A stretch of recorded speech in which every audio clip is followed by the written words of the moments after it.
We are in an area known as Cover Banks. This is the River Cover, and it flows through, it's kind of steep-sided by the river. And the river, the name of the River Cover, we think is derived from the ancient British word, which means a stream that flows through a deep ravine. So I think you can kind of see why that's an appropriate name. And this river is also steeped in legend, for it's the haunt of the Kelpie. Now, I don't know if any of you have been on tours with Sam.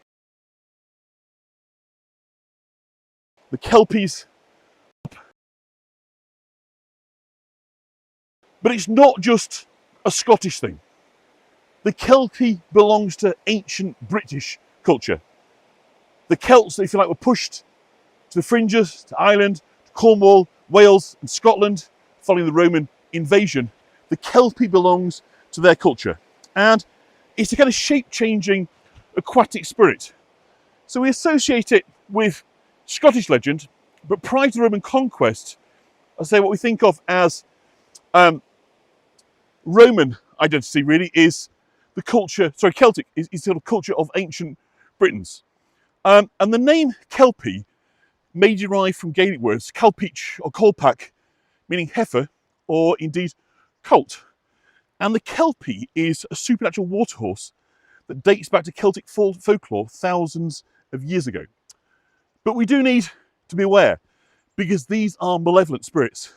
The Kelpie may appear as a tame pony beside a river. It is particular for them to dismount. And once trapped in this way, the Kelpie will drag the child. Terribly nice. So these water horses can also appear in human form, young men to their deaths. Or they might take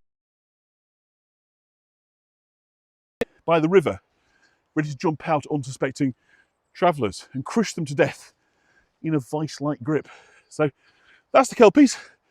Not especially nice and friendly, so a bit uphill. You'll pardon me. You'll see we are walking a trail, not just walking anywhere. So as we go through, it should be a pretty reasonable signal now on the way into the village. But I appreciate that bit might not have been great just there. So what's lovely as we walk kind of up here is you can see the source of the river in a stream, which I'll try and get a bit closer to for you down here. Sorry, that's coming out of breath. That I'm clearly not in shape yet properly. I'm not match fit for touring. Get me to May and I'll be in a better shape. I've been spending the winter doing not so much walking, so that's perhaps why that steep uphill there caught me a bit by surprise. And I'm now feeling the effects. So let me just give you this really beautiful. No benches on there, no. I'm just going to try and get us down here, but I appreciate the signal might not be great.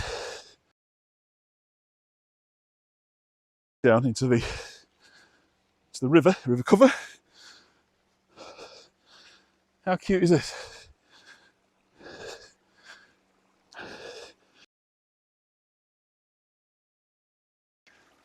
In the Yorkshire Dales. But again, I'm getting weak signal around here, so let's go back up to the top and hopefully we'll get something a bit more stable. And I think the closer we get to the village, the better the signal will be. So just bear with us. As with all these things, it's the trying to strike a balance between getting you to be able to see as much of the countryside, the land as possible, but at the same time appreciating that there are going to be variances in the signal as we go along. So, I was punching. I really am getting out of shape. I'm not ready for Whitby yet, it would seem. The uphill and down daleness. But give me a month or two back walking and I'll be fit. And of course, until very recently, my knee was playing up, which didn't help. So we're going to cross over this stream now and then we're going to see the gallops. So Middleham is Gorgeous, isn't it? Yeah. Does anybody know what Middleham's associated with? Very famous for equestrian. It's a major racehorse training facility here. Mark Johnson's stables are the probably the leading trainers in this area, but there are many, and so consequently, it's very fantastic. Yeah, lots of moles, lots of moles. So that's where we've kind of come from. The river is down the kind of steep bank at the end there. Hi, Rowland. So we're crossing now the Gallops. So there's been about 200 years plus of horse training in this area. So it's very, very likely that on the tour we will see some equestrian activity of some kind. But there's a nice view of the Gallops. So consequently, this is the sort of place where horses come first. And you know, obviously that's very much part of the kind of North Yorkshire identity, as you might say. Very much old lands, and of course, horses. So let me just take a breather, have a sip of water, and then we'll talk a bit about where we are here in Middleham.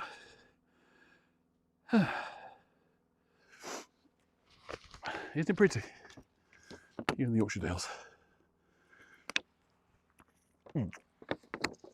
That's lovely. I love that disappearing point on that vanishing point. You're trying to get your image to run from one side of the screen diagonally across the other. That's a kind of photographer's sort of trick that. Looks good, doesn't it? Disappearing point. So as I say, we mentioned the Kelpies associated with this area, part of that kind of Celtic culture. And what we know is that the Celtic people of this area would have provided pretty kind of stubborn resistance against these Roman arrivals. These Johnny-come-latelys, these ne'er-do-wells, the Romans coming, trying to impose their authority. And we can see that the Romans took this part of the country seriously because there was a major fort built at Bainbridge. Those are kind of know this area. That's probably Bainbridge, 7 or 8 miles away, I think, from here. So this was certainly an area that was under Roman kind of occupation. And when they build a very substantial fort, that means it's an area, obviously, that they are very keen to protect. And at that stage, in the 3rd century, is the kind of time of real activity around here.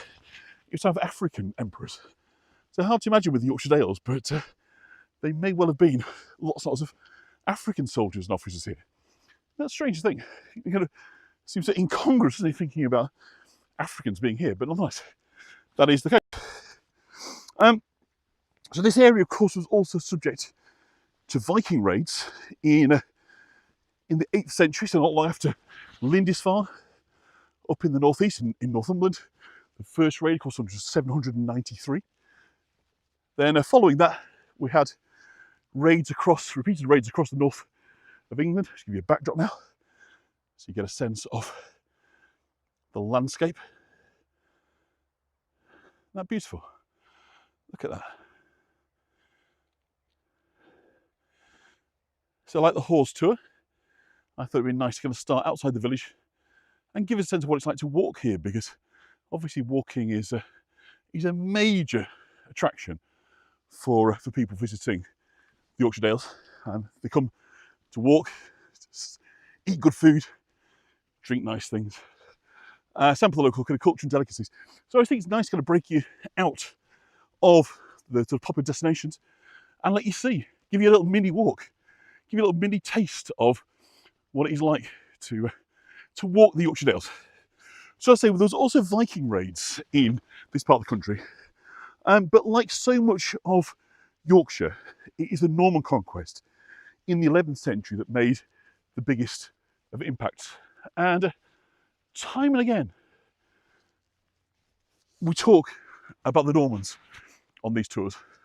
Yorkshire is an area that was particularly impacted, if you like, by settlement and by the arrival. And this is a kind of land that is defined by the kind of terrifying nature of England's wholesale subjugation by those wall bits, jumps.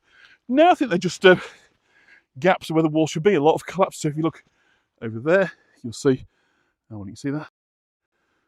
We've got a sort of derelict cottage. So some of this is fairly derelict around here. There's no kind of livestock in the fields, so consequently the mould at the minute. So what you can't necessarily see is between the bits of the walls, there's usually fencing, wire fencing, so there's not actually big gaps. It's not especially well maintained. So when we think about William the Conqueror, we're talking about, as I say, this massive kind of subjugation and an impact that shapes and still shapes the country. The great castles, these crisscrossing stone walls, the ancient paths, and of course the vast estates that define this kind of bewilderingly lovely dale are here to admire, but that also attribute to the violence, oppression, and kind of top-down colonisation on an epic scale. You know, the past is never dead. It's not even the past. The political structure of domination put in place by the Normans still define how Britain is governed today. By the way, the local MP around here, he's a chap by the name of Rishi Sunak. You may have heard of. He lives over at Richmond, not very far away from here.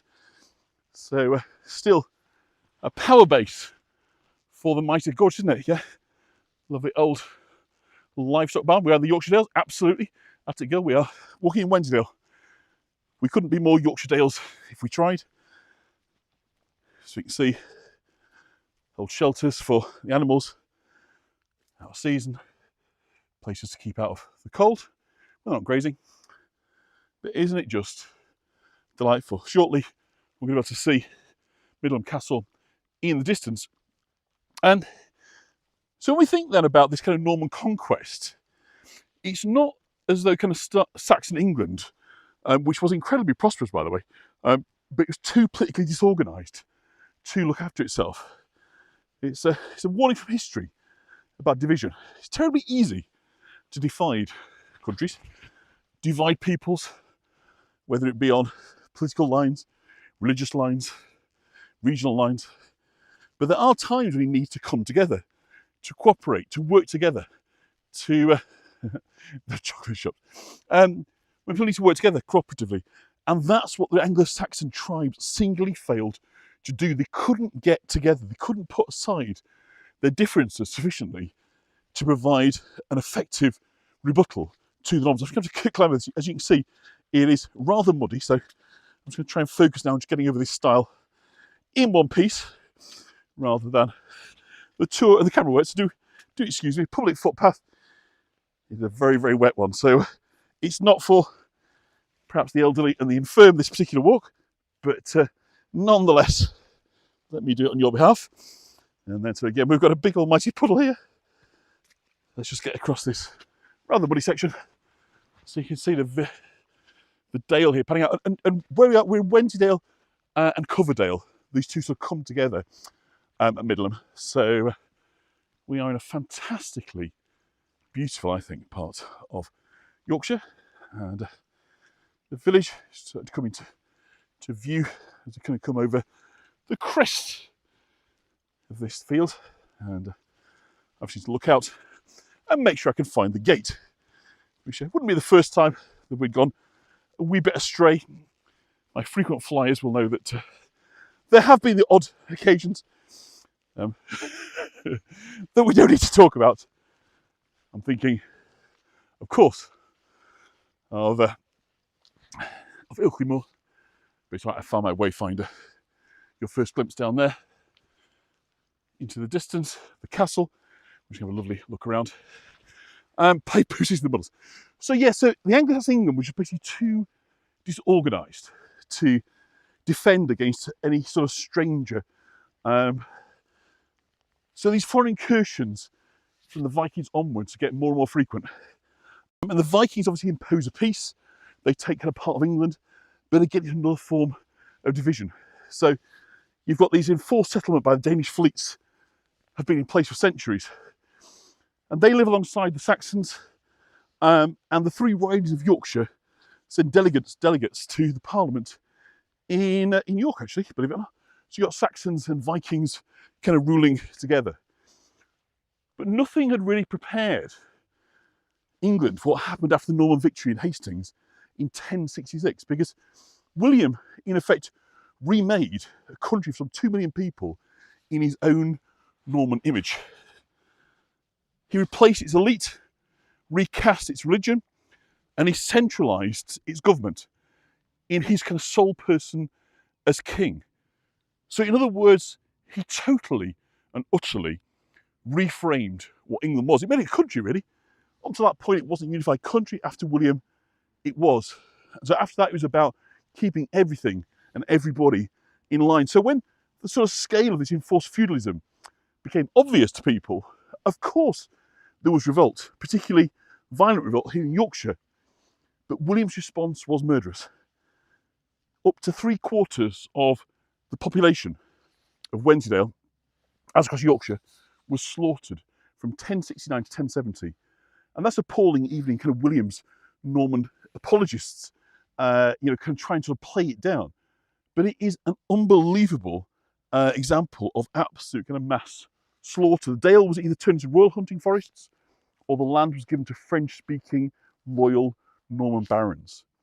So the colonisation could scarcely have been more brutal. So timber forts were followed by virtually impregnable stone castles. And these were signifiers of the army occupation and stood as a warning that the Normans could slaughter once again if given cause. And of course, they could always retreat to them. And there's redoubts here. One of them is a redoubt, basically, is like a very well defended castle, was here at Middleham.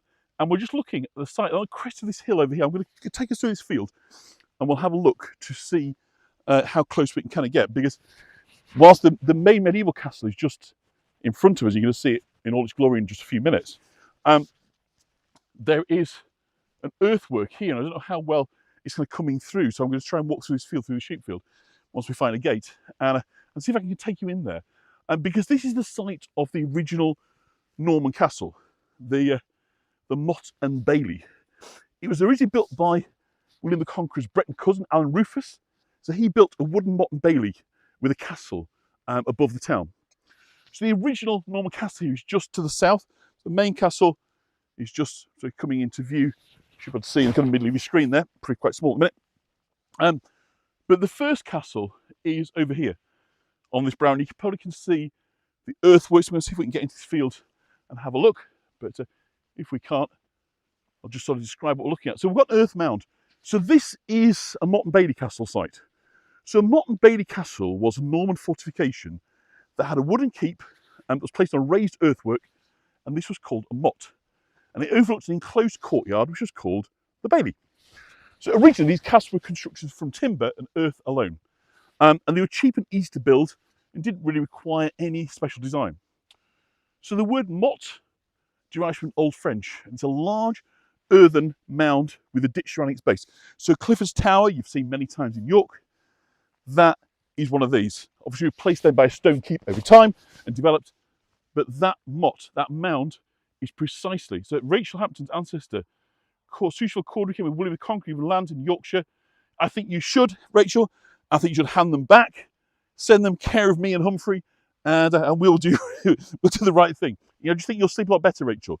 You may well be bankrupted, but just think how much better your rest will be knowing that the good people of Yorkshire have had finally restitution done for the terrible, terrible deeds of your ancestors. So thank you for fessing up, and we accept all major credit cards.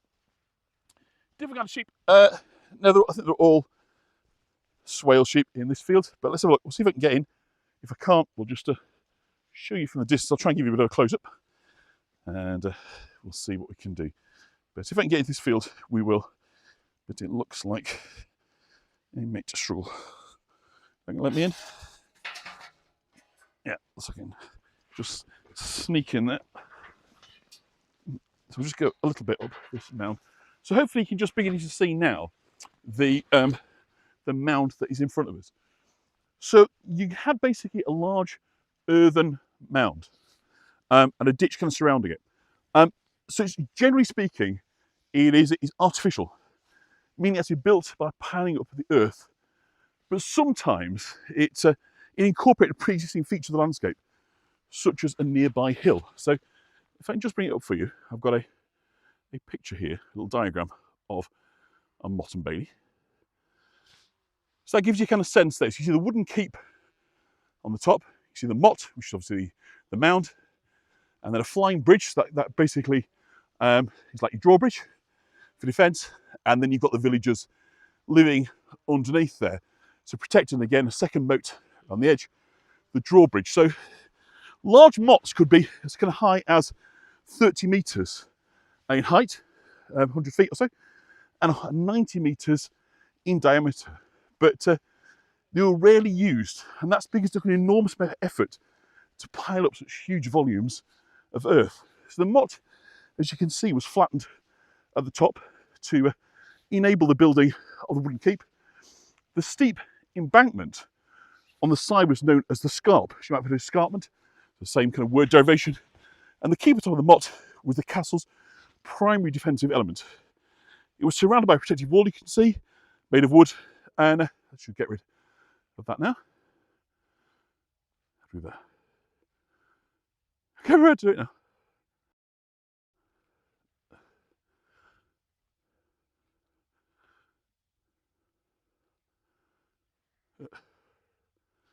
Sorry, I do this tech. Blame Mark. There we are. So hopefully that gives you a sense now of kind of what it is that you're looking at here. That you're looking at the hillside, and of course from the top. I'm not sure we're going to get to the top on this tour because I don't want to run out of time. There's plenty more for us to see, but hopefully you're getting a sort of sense really that in front of us is what remains of the original Norman castle. So Humphrey would very much like the horses around here. He would get quite giddy to have the sight of them, but I don't think the horses would like Humphrey all that much. I think it would be an unrequited love. So Humphrey is very much at home, whilst here I am today with you lot in the Yorkshire Dales. So hopefully you can start to sort of see now how this is rising up, and sometimes these iPhone cameras aren't brilliant at giving you a kind of sense of scale, but I'm not going to climb up because I get horribly out of breath, and that's not going to help anybody. But hopefully you start to see now we've been coming up a slope all the way through this field, lots of molehills again, and now in front of us you can see the mound. So this is, as I say, the site of the original castle. The more modern castle is just down there, now in the centre of your picture. So small mottes could support a simple tower. So this is probably a medium size, but obviously the bigger the motte is, the more substantial the castle can be. You can start to have rooms, and we can sort of start to move from thinking just about defence and start to think about comfort and those sort of things. So Mark, Yorkshire indeed is England's largest county. Of course, it's split into 4 administrative districts, but each one is pretty sizable. North Yorkshire being one, I think, the largest county in the country. Well, I know it is, I think it is, I know it is. So we have land, and lots of land. And of course, that's what William did. So when I was sort of lightheartedly rebuking Rachel, what basically it happened is precisely that. Is when William came over, the barons that came with him, the French aristocrats, the Norman aristocrats rather, came with him on the promise that if they provided him military service and support, then they would be rewarded. Hello, Harriet's joined us from Uganda. Hi, Harriet. So that's basically the deal. Basically, is they supported William in his conquest. In return, he then rewarded them with big blocks of land. So Alan Rufus, as I say, the Breton cousin of William the Conqueror, had built his castle here.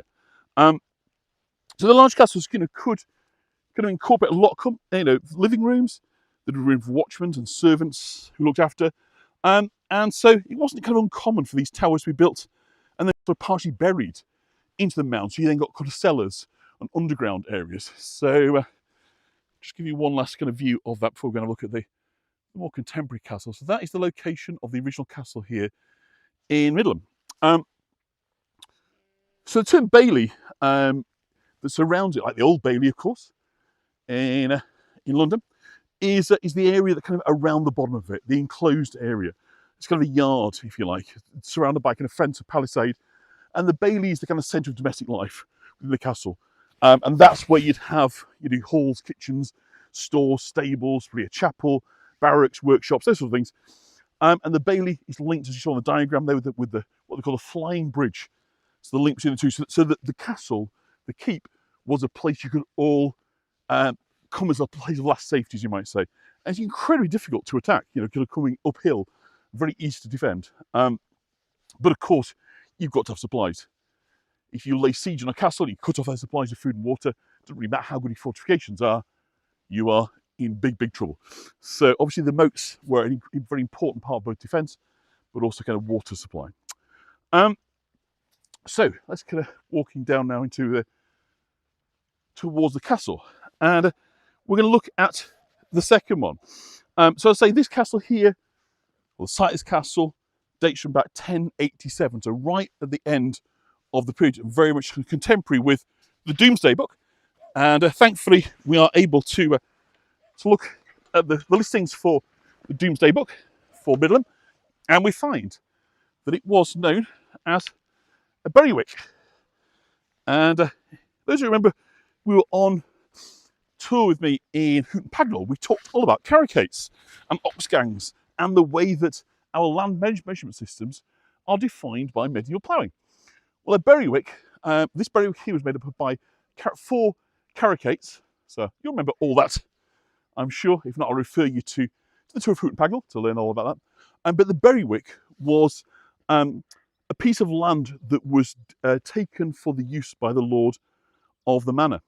So a kind of detached portion of farmland, and it's the lord's own use. It comes from the Old English word Berrywick, which meaning barley village, from bear meaning barley and wick meaning village. So of course Berwick upon Tweed, famously a town upon the Scots-English border that pass hands backwards and forwards, sometimes Scots, sometimes English, is the Lord's Manor on the River Tweed. So there you go now. The things you learn on these tours. So the building began on the current castle in 1190. The castle was built to defend the road between Richmond and Skipton. So we've been to Richmond, we're going to go again I think this year. Skipton we haven't been to yet. So Skipton I'm hoping to bring us this year. So look out for that one. So another beautiful kind of Dales town. Skipton, have you been to Skipton? Do let us know. So I'll just pan around. So again, you can just sort of see now the mound and the shape of the castle over there. And thank you, Harriet, that'd be fantastic. If people like this video, that would be awesome. So in 1270, the new Middleham Castle came into the hands of the Neville family. You may well have heard of the Nevilles, most notably Richard Neville, known as Warwick the Kingmaker. So I don't know if people know, but this village or small town, depending on how you choose to define it, is very, very famous for its links to England's most infamous figure, or one of England's most infamous figures, which is King Richard III. Now, he was King of England from June 1483 until his death in 1485. So he wasn't actually king for a terribly long time. He was the last king of the Plantagenet dynasty and its cadet branch, the House of York. And his defeat and death at the Battle of Bosworth Field was the last decisive battle in the War of the Roses. And it's generally accepted to mark the end of the medieval age in England. So it's kind of epoch defining. And this village is most closely associated with Richard. So let's start by giving you a little image of Richard. So for those that haven't seen, we've got a few pictures to show you today. So that there is Richard. We'll keep you on the screen for a little bit. So Richard Plantagenet was the youngest son of the Duke of York. And he was born on the 2nd of October 1453 at Fotheringay Castle, which is in the Midlands, Ian's Brace's country. Now, John Rouse, the historian, did a very hostile account of his life. This is after his death. And he describes him as coming into the world after 2 years in his mother's womb, with teeth, long hair to his shoulders, and a humped back, and his right shoulder higher than his left. So Thomas More repeats these details in his account, adding cautiously, and I quote, "Either men of hatred reported the truth, or else nature changed her course in his beginning." It is, of course, quite possible that Richard was born with teeth and long hair and impairments, and that there's some truth in what Rouse and Moore wrote. But it seems likelier that over the years, some embroidery had been added to the tale for dramatic effect. The new baby seems to be a weakling, because it's quoted, "Richard liveth yet," is in a contemporary chronicler's account with this kind of apparent surprise. So it does seem that Richard was not seen as a child that was likely to survive. And of course, this was an age of very, very high infant mortality. But Richard does survive the perils of early childhood and seems to have spent his early childhood in the company of his brother George in the care of their mother at Fotheringay. His father, the Duke of York, was the richest magnate in England. But along with Richard's older brother, his father was killed at the Battle of Wakefield in 1460, one of the very early battles in the War of the Roses. So the future King Richard and his brother George fled to the Low Country for safety. But when Richard's elder brother became king in 1461, following the Battle of Towton near York, the new Edward IV enabled his two young brothers to return to England. It's beautiful there, the castle, the horses, coming live to you from the Yorkshire Dales. So let's have a look at the next character in our story. So this is Richard's elder brother. This is King Edward IV. So he triumphs at Towton. We're doing Towton again later on this month.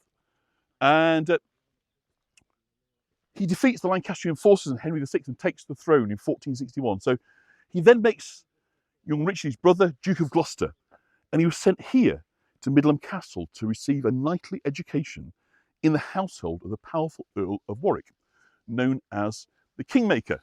So Warwick the Kingmaker. Have we heard of Warwick the Kingmaker? Is that a name that's kind of familiar with us from our history lessons? From Shakespeare, very, very powerful magnate. And again, let's give you a picture of Warwick, Richard Neville, so you can have a look at him. Hope you're enjoying this. So here among Warwick's family, Richard learned the arts of warfare and skills kind of required of a nobleman, as well as receiving some rudimentary training in law. So Edward IV granted Warwick £1,000 for the expenses of his younger brother's tutelage. And Richard stayed here at Middleham Castle until 1468, when he turned 16. Now, in the following year, hello Alison, 1469, Alison hadn't been to Middleham before, so I hope you're enjoying it, and it's going to encourage you to come along and have a look yourself. So in 1469, Warwick led an uprising against King Edward IV, when Edward chose to marry Elizabeth Woodville, rather than marry the French heiress that Warwick had arranged. So obviously, at this time, marriages were very much seen as, you know, an opportunity for politics and to build alliances and so forth. So Warwick was trying to build an alliance with the French, but instead Edward marries Elizabeth Woodville. And again, we've got a picture of Elizabeth Woodville, show you, sporting a rather very pale visage, Elizabeth. But there she is. So she was Edward's bride. She becomes Queen of England. And Richard's brother, George, had joined the uprising against King Edward, and he was driven into exile. Richard stayed loyal to Edward and played a key role in helping to recover the crown. Now, Richard, by now, is 18, and he demonstrated his prowess as a military leader and played a crucial role in securing victories at battles of Barnet and Tewkesbury in 1471. So Edward was returned to the throne and now lavishes honours upon Richard. And Richard was awarded Middleham Castle. The reason for that is this belonged to Earl of Warwick, Neville. But because Neville had been a traitor, he forfeited all his lands. And so they're now divvied up and given out. And so this castle now belongs to Richard. And also some very sizable estates in North Yorkshire. So consequently, North Yorkshire, King Richard III, or Richard Duke of Gloucester as he was at that stage, are kind of joined at the hip, quite literally. There's kind of no separating them. So Richard married Anne Neville, who was the daughter of, there's a lot of character in this, but hopefully you'll keep up, the daughter of the Earl of Warwick. So he got the castle, he now gets the daughter as well, and we've got a nice picture of Anne Neville for you in a rather extravagant kind of headdress. Warwick estate. So they all came to live here at Middleham Castle, and were soon joined by his wife's mother. So Anne's mother, who was the Countess of Warwick, had actually seen, of course, all her property kind of stripped away because her husband had been involved in the rebellion. She suffered. She lost her lands, her titles, her income and so forth, but nonetheless she was invited to come and live with Richard and Anne Neville here at Middleham Castle. So Anne Beauchamp was her name, and she is a very important figure because she actually had, she descended from very, very wealthy stock in her own right So it wasn't simply a case of Warwick's lands, there was also the Beauchamp estates, which in effect then become part of Richard Duke of Gloucester's lands as well. So, he just gets richer and richer. And so that land all now comes under Richard's control. So Richard and Anne have one son. He's known as Edward of Middleham, who was born here between 1474 and 1476. We don't have a precise record for when it was he was born. What we do know is through this period, Richard was the kind of dominant magnate in the north of England under Edward IV, right up to Edward's death. And here, and especially in the city of York, obviously where I live, he's very, very highly regarded. So Edward IV delegated significant authority to Richard in the region, with the intention of kind of making Richard the Lord of the North. How dramatic is this? Isn't it wonderful? So Richard established a Council of the North, which used to meet at the King's Manor in York, which I know you've visited with me. And so, in effect, that was a sort of Yorkshire-wide organisation in the North East. It was about land disputes, keeping the king's peace, punishing lawbreakers, collecting taxes. So, in effect, Richard, Duke of Gloucester, is the king's man in the north, and he's the second most powerful man in the country. So, during Edward's life, Richard is dependable, he's a good lord, he's a brilliant military leader, he's a pretty astute politician. So, I'm sure some of you are probably thinking, this is rather at odds with what I thought I knew about King Richard III. Let me just take a sip of water. That lovely view. I'm glad you're enjoying the ruins, Robin. It's a very special place. So hopefully Chris has experienced a screen refresh.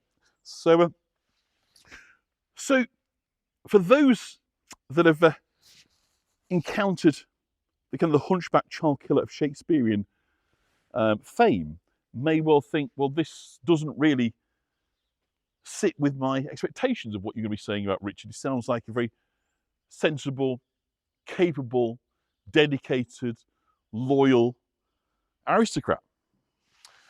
Well, firstly, it's kind of important to note that most of the accounts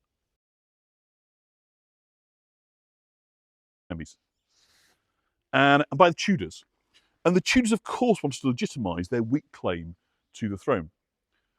So many in this part of England still believe to this day that Richard was innocent of the murder of his nephews. So I guess people might say, well, what do you think? And I think it's important to note, and I say this as somebody who did a degree and studied a great deal of medieval history. I'm not claiming to be an expert, but I think I want insight into the period.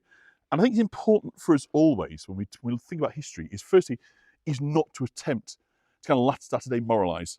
I think applying 21st century moral judgments to acts of 500-600 years ago are A, vacuous, and B, pointless, and C, generally ill-founded. So I'm going to be careful not to do that. But let's put Richard in his context. Richard was essentially a child of a violent age. He was born into a legacy of civil war. His childhood and formative years were overshadowed by battles, treachery, and violent death. When he was 8, his father and his brother were killed in battle. Yes, he did. Josephine Tay, that is clearly a source. A lot of people disagree with it, but it's certainly a rattling good read, as they say. So he's seen his brother and his father die in battle at the age of 8. And he grew to maturity in a kind of uncertain and insecure world. He twice suffers the agony of exile. He saw his brother George betray the king. And of course, Warwick, who'd been his great protector and a father figure to Richard, also betrays the king. So it's therefore kind of fair to say that by the time he'd reached adulthood at 18, Richard had become hardened to violence and to treachery and had developed a ruthless streak in his character. And as Richard's power begins to grow, so he begins to accumulate enemies, especially, most notably, the Woodvilles. So this is the family of Elizabeth Woodville, the Queen of Edward IV. And so what's happened is the Queen essentially is a commoner by Plantagenet standards, and Richard very much looks down on it. He's very snobby. He can't get over the fact that these are kind of minor gentry. These are not meaningful aristocrats. But what really kind of rubs Richard the wrong way is now the Queen uses the opportunity to basically promote the interests of her family. So these kind of Johnny-come-latelys are suddenly getting lots of preferment. They're getting big grants. They're getting all sorts of income and wealth that, as far as Richard is concerned, is entirely undeserved and unbecoming. And so consequently, it makes it clear. So Edward's eldest son, the heir to the throne, was being educated by the Queen's brother, Lord Rivers. So Lord Rivers is one of the Woodvilles. And when the news comes through of King Edward's unpredicted death on the 9th of April, 1483, the young king, the heir to the throne, is basically under the protection of Lord Rivers and the Queen's family. Now, King Edward has made instructions on his deathbed that Richard, Duke of Gloucester, future Richard III, is to take on the role of Lord Protector and to support the young king during his minority, because obviously the king is a 12-year-old child. But the Queen and the Woodvilles recognise that with this power, Richard can bring about the rapid reversal of good fortune which has blessed them and enable them to become all-powerful during Edward's reign. So they plan to organise the coronation of Richard to occur as soon as possible. Sorry, King Edward, rather. Knowing that once the boy is crowned, they're going to control the levers of power. And crucially, the new king would have the power to relieve Richard of his responsibilities as Lord Protector. So the Woodvilles have got every incentive to get the young boy crowned as king so they can remove Richard's hand from the levers of power. So Lord Rivers and the young king set off with 2,000 armed men heading to London for the coronation. And they're met en route by Richard, Duke of Gloucester, and his men. Because he is the Lord Protector, he insists it's his right to escort the young king to his coronation. Rivers is unable to argue. So once they arrive in London, the future king, Edward V, is soon moved to the Tower of London. Now, at this time, the Tower of London was a royal palace, so it's not a jail, but it soon becomes clear that, in effect, the young king is under house arrest. Lord Rivers is arrested, and the Queen flees the sanctuary with Richard, the younger brother of Edward, and the threat to the Woodvilles now is very grave. But the coronation is still planned for the 22nd of June, 1483. So the Queen hangs on to the hope that with the coronation, the tide will turn. So the Queen is deeply concerned, but agrees to hand over her young son Richard into the custody of the Archbishop of Canterbury so that he may attend the coronation of his brother. So when the day came, the 22nd of June 1483, instead of what had been expected, the coronation, we get a denunciation, because Richard arranges for a sermon to be read out outside St Paul's Cathedral in London. And the title of the sermon is "Bastard Slips Shall Take No Root." And the sermon is devastating because it claims that several years before King Edward IV married Elizabeth Woodville, he took part in a marriage ceremony with Lady Eleanor Butler. Now, Stillington, who is the Bishop of Bath and Wells, claims to have carried out this ceremony in secret. So this revelation made his marriage to Elizabeth Woodville bigamous, and so it's therefore declared that all the children of this marriage were illegitimate. And with the children therefore removed from succession, Richard becomes the rightful heir to the throne and was crowned on the 6th of July 1483. So the princes who were still lodged at the royal residence of the Tower of London at the time of Richard's coronation disappear from sight some point during the summer of 1483. Now, although after his death Richard was accused of having Edward and his brother killed, most notably by Thomas More in Shakespeare's play, the facts surrounding their disappearance remains unknown. Other culprits have been suggested, including Henry VII, although Richard remains for many the chief suspect. It has been argued that despite being their uncle, the young princes did not actually know Richard at all. They're exceptionally close to the Queen and the family and could have become figureheads for future uprisings against the king. In this view, Richard does the smart but ruthless political act of having his rivals eliminated. Others argue that the fact that actually the prince outlived Richard, who died at the Battle of Bosworth in 1485 after only 2 years on the throne. The victor of Bosworth was comparatively unknown. It was Henry Tudor. So Henry Tudor became King Henry VII, father of King Henry VIII. And he actually had a very, very weak claim to the throne. He was of John of Gaunt, who was the son of Edward III. So he wasn't a legitimate heir, and he wasn't known. Now, Henry Tudor chose to take Elizabeth of York as his queen. So we've talked about Elizabeth of York before on tours. Elizabeth was the daughter of King Edward IV and the sister of the princes in the Tower. Now, it's been argued that Henry wanted to use Elizabeth's bloodline to strengthen his claim to the throne, because Elizabeth is from very, very solid, good stock. But King Richard III had declared that all the Woodville children were illegitimate, and this had been certified in a parliamentary act by the name of Titulus Regis. So when Henry Tudor comes to the throne, his first act is to reverse Titulus Regis. And in doing so, he makes Elizabeth of York fit to be a queen. She's re-legitimised. But there's a problem for King Henry, because in reversing legitimacy for Elizabeth, he makes all the children legitimate.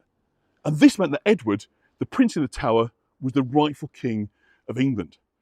And this is why many people, especially here in Richard's county of Yorkshire, believe that it was in fact King Henry VII and not King Richard III that was responsible for the murder of the princes in the Tower.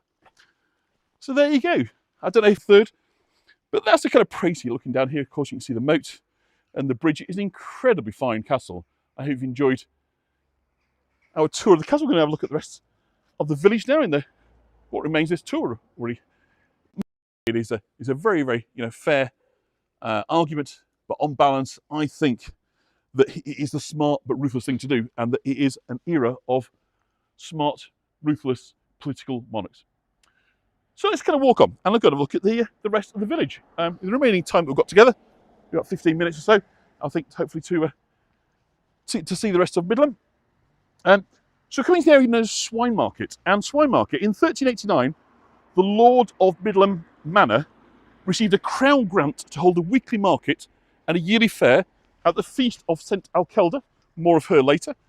And this area here is one of two marketplaces, and it was a livestock market. The Swine Cross sits on the upper part of the market square. Thank you, Elizabeth. Known as the Swine Market, and it incorporates a very worn stone effigy of a bear, or more probably a wild boar. So not much to look at now, very much kind of worn down. But it's thought that the cross here was to commemorate the grant that made Middleham a legitimate place to hold a market. And that was held twice, in Whitsun Week and at the Feast of St Simon and St Jude. So Richard, Duke of Gloucester, later Richard III, is likely to have been the person who granted them the right to do that. His emblem was the white boar. So Anne Neville, the heiress of the Lordship of Middleham, is also commemorated. It's very, very worn, you can't really see much. So standing crosses were used as kind of settlement for place for preaching, public proclamation, penance, and also defining rights of sanctuary. Standing crosses are also used to mark boundaries. Now, we're in the boundary area between Coverdale and Wensleydale, so it may well be that historically this was the border. We don't know, this is a lost history, but often that's what they're there for. This beautiful building in front of us here, much newer, Victoria, but isn't that wonderful? It's the old school, built in 1869. And this Victorian Gothic building was used as the sort of school. See the bell, so in situ right up at the top. Isn't that great? And it's had many uses since it closed the school, been an art centre, been a workshop, been a gallery, a tea room, but now a private house. So I don't know if our friend Marlena is on, but whether that would fit the bill. The beautiful fountain over here, erected by public subscription in 1887 to mark the 50th year, the golden anniversary of the reign of Queen Victoria. And it's got some commemorative inscriptions going around. So we'll see a little image there of Queen Vicky. And there she is, looking rather dour as she attended to as an older lady.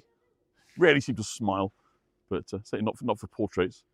She was too proud, that sort of thing, I think. And we've got all sorts of animals. We've got dolphins on here. We've got lions. You name it, we've got it. So I'm just trying to come off the zoom, but anyway, that's fine. And down here, so what we've got is kind of interesting is we've got a ring here. Thank you, Cheryl. And this is quite literally, it's a bull ring. Insofar as that it's said to have been used to type a bull for the purpose of baiting with dogs. So sorry, this bit, is about animal cruelty, but it's just history, so we shouldn't sort of shy away from it. And bull baiting was a blood sport, very popular in England. Involved the pitting of bulls against dogs with the aim of attacking and subduing the bull. I've got an image here. It's not graphic, but it just gives you a kind of sense of what bull baiting looked like, because the bull was sort of tied and could run around in a ring, but obviously couldn't escape. And there's a lot of bet on, especially why they're called bulldogs, is because they were there for bull baiting, for attacking bulls. And so sorry,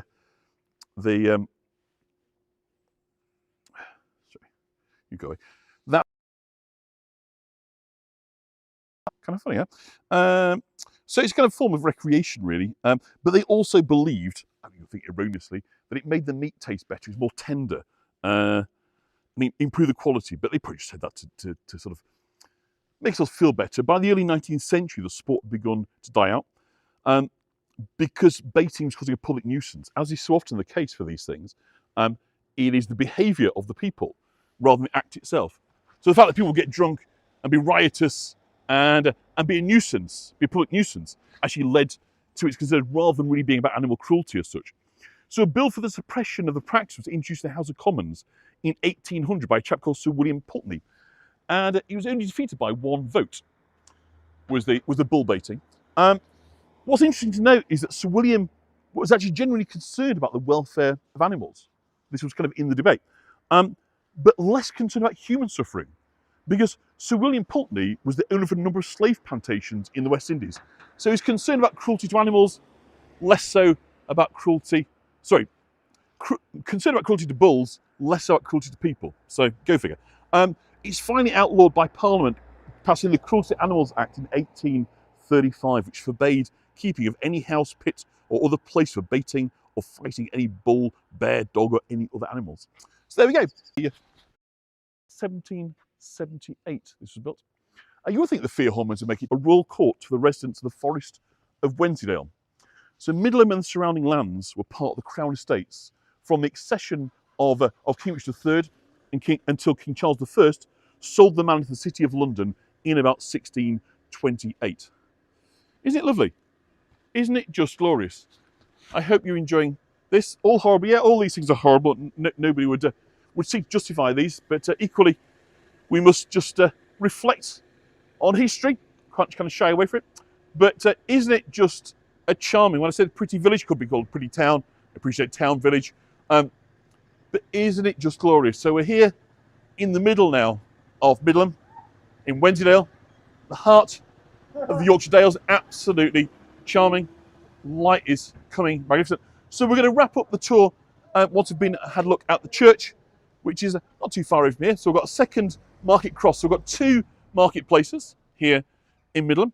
So this is the second of the market crosses here at the bottom. And we've got various pubs now. The King Richard III pub over here. The Dante Arms, old coaching inns, Black Bull at the bottom. So very pretty, I think, town, village square. Very, very charming. The sort of thing I know that people on the other side of the Atlantic very much kind of associate with England. Very pretty. The big house, of course, Middleham Grange here in the middle. Isn't it utterly charming? Is it haunted? I don't know the answer to that. I'm sure there will be stories about hauntings, but I'm not aware of any, so I can't tell you. So we've got our second market cross over the side, but I want to take you to see the church, which is just sort of down here. And as we kind of walk down towards the church, isn't it lovely, Tish? Yeah, it's a really nice footage. And we go through Massam on the way. We're going to go to Massam as well this summer. That was absolutely delightful, so we'll go there as well. That's very near to here. So expect a few of these little treats. So Ripon we've got to get to as well. Coverham, down to Coverdale, which is very nearby. So that's where we are. So you can see, or maybe see in the distance there, the Dale kind of running up and over. Haunted, priced by the bulls. Yeah, that'd be good, wouldn't it? That'd be great, wouldn't it, if there was a kind of bull's revenge? I don't know if that's the case, but you would hope that it would be the case, wouldn't it? So absolutely beautiful quality of houses around here. So we're going to go and look at the church now in a minute. There's one of the alleyways, so just see the church tower, I've just seen above there. And we can see over here, I'll show you this, because we talked earlier about the white boar being the emblem of Richard, Duke of Gloucester, Richard Plantagenet. We've got one on this house out here. So we could, Verdon Corner is like a family kids play centre place. It's very, very kooky, very funny. But you wouldn't be able to get in there. So that's the boar there, the white boar, which is the emblem of Richard, Duke of Gloucester. The Plantagenets. Just cross over. Cute cottages on every single corner. You know, wherever you look, basically, it's just gorgeous around here. You know, when in doubt, it's beautiful. It really is a fabulous, fabulous place. And again, we talked earlier about the equestrian. So lots and lots of signs over here. So this is Mark Johnson Racing. Now this is their kind of headquarters. So incredibly successful racehorse trainers. So you see over here, you know, it's very, very kind of high end. The value of this estate is very high. So there you go, like Johnson Racing. So if you look up, you Google Mark Johnson, you'll see that I think it's his son's taken over now actually, but incredibly successful racehorse trainers. And there's about a dozen racehorse trainers over here. So lots and lots of buildings. It may well be, before we go off the tour, we may well see a horse. Haven't as yet, but they are very, very prevalent in this area. So walking up this sort of path now, we're going to look at the church because we like to do that. Totally frozen again. That's a shame, Elizabeth. Hopefully that's not happened to anybody else. But I'll keep going in the hope that it comes back for Elizabeth and for others. So this is the church of St Mary and a Kelder. We'll usually talk about her in just a moment. And it's a parish church that dates the 13th century. Just waiting to see if any more chat comes through. Just have a little drink while I give us a second. Hopefully it'll unfreeze. Oh, good. Not freezing. That's fantastic. Oh, yeah, we saw some horses. Of course we did, Bridget. Thank you. We saw some horses in the castle, didn't we? But in horses riding around. When I was walking around earlier, just playing my route, I saw quite a few. So we are at the church now of St Mary and St Alkelda. We'll talk about her in just a little while. So the church dates from the 13th century. And unsurprisingly, this church has strong links to Richard III. There is a memorial dedicated to him inside. And the church is believed to have existed on the site of St Alkelda's since Saxon times. However, the church that stands today is largely from the 14th and the 15th century, with kind of alterations and renovations in the 19th, 20th and 21st century. It's believed to have been destroyed by marauding Scots in 1319 after the Battle of Myton under Robert the Bruce. He said they destroyed the old church. So the church we've got now is rebuilt. And daffodil's beautiful. How's that for a shot? We've got the church doorway there, the beautiful gloomy sky. The daffodils are great. Thank you, Linda. Isn't that an awesome shot?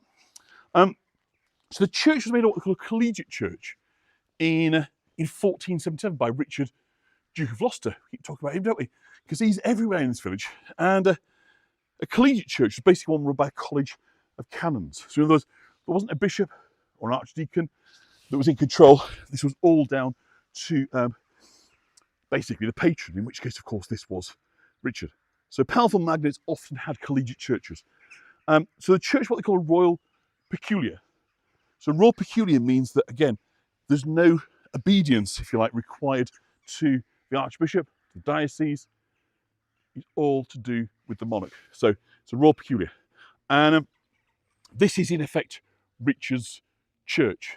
There is a window inside that shows him in deep kind of prayer.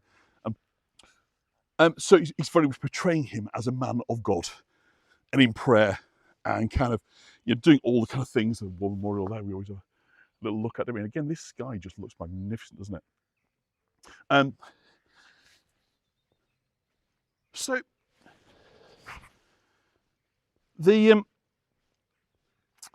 we've also got inside a replica of the Middleham Jewel. I don't know if you've heard of the Middleham Jewel. But in 1985, the Middleham Jewel was found on a bridle path near Middleham Castle using a metal detector. Again, I'll just bring that up so you can have a look at the jewel. This is now in the Yorkshire Museum. It was found by a couple of metal detector people, and it was sold for £2.5 million, which isn't bad. And it's a very, very special. It's a late 15th century, 68-gram gold pendant with a 10-carat blue sapphire stone. So it's in the Yorkshire Museum, and the kind of lozenge-shaped pendant is engraved with a representation of the Trinity, and it's bordered with a Latin inscription warding off the evil of epilepsy. So it's likely it's the owner suffered from epileptic fits. The reverse is decorative engraving of the Nativity, bordered by the fate of 13 saints. And there's a back panel that slides to reveal a hollow interior, which originally contained 3.5 tiny discs of silk embroidered with gold thread. And the textile contents identify the jewel as a reliquary, and that means something that is used to house holy relics. That's a reliquary. Thank you. Sorry about that. So yeah, it was kind of relic, and as I say, the owner of it is somebody that almost certainly suffered from epilepsy. So that was their kind of religious charm, if you like. This is very, very boggy, but we're going to take you across to see St Alkelda's spring. So I must admit, I had to look up St Alkelda. I wasn't familiar with her. But there's no kind of real firm sources for this saint. But she was probably an Anglo-Saxon princess, and probably also a nun, who was strangled by pagan Viking women during Danish raids in about 800 AD at Middleham. She's the patron saint of the church at Giggleswick as well, and also here in Middleham. And both these churches have holy wells. Oh, you hear the church bell now. And she may have been, in addition, the abbess of a monastery at Middleham. So we're going to go and find the wellspring now, by St Alkelda. Some young people want to say hello. We are live on YouTube. Give us a wave. Hi. There you go.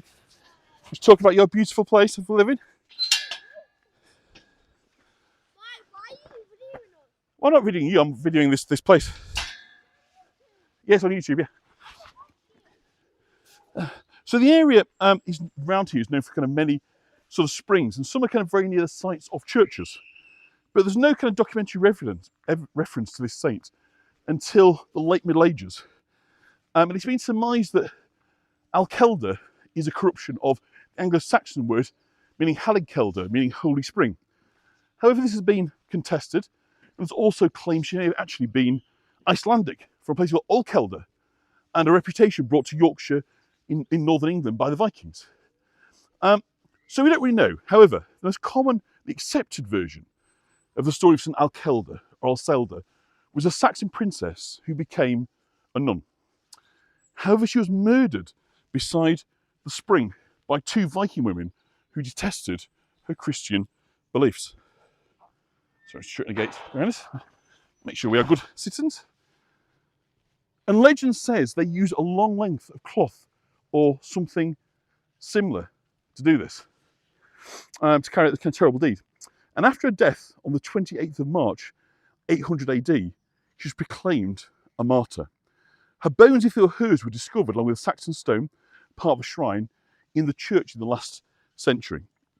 There's also stained glass inside. And this, you may see a little stone square in the wall here. This is where St Alkelda's holy spring was said to come out. Now, it no longer obviously does come out with water, but this is the site. This is the site of St Alkelda's well, the place where it's believed she was murdered by Viking women in 800 AD. And it said that drinking this water, by the way, was good healing for poor eyesight and general health conditions, a kind of tonic.